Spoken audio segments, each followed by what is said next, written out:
आपके पाप क्षीण हो जाएंगे, फिर आपके अंदर एक प्रेम जागेगा। आपको छोटी सी चर्चा माल्य की शुरू होते ही आंखों में आंसू आऊंगी, दिल भरा होगा आपका।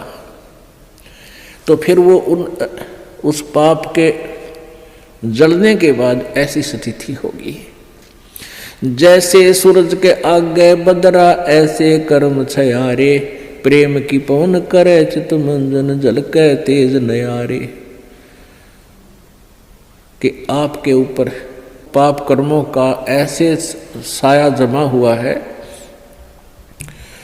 जैसे सूर्य के सामने बादल आ जाते हैं, बादल, और सूर्य विद्यमान होते हुए भी हम उसको नहीं देख पाते, अंधेरा छा जाता है।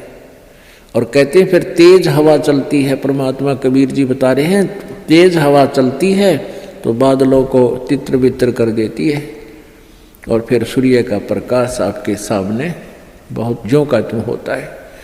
यानी परमात्मा को निराकार बताने वालों ने इसलिए परमात्मा को निराकार बता दिया कि उनके पास वो साधन नहीं था, उनकी भक्ति वो नहीं थी जो आत्मा और परमात्मा के बीच में कर्मरूपी बादलों को दूर कर दे, हटा दे।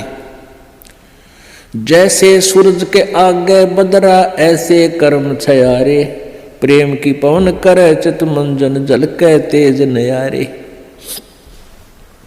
तो परमेश्वर की सतभक्ति से आपके पाप कर्म जल जाएंगे और पाप कम हो जाएंगे, तब रुचि बढ़ेगी प्रभु में।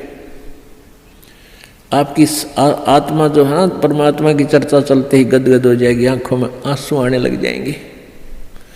तो वह प्रेम की पवन चल पड़ी, प्रेम की पवन करे चित मंजन, फिर झलके तेज नयारे। तो इस प्रकार हमारे ये पाप जो संचित वो समाप्त हो जाएंगे, और जो प्रारब्ध कर्मों में हमें कोई भयंकर हानि होनी है वो भी सत साधना से हमारी कम होगी, समाप्त हो जाएंगे, बिल्कुल नहीं होगी।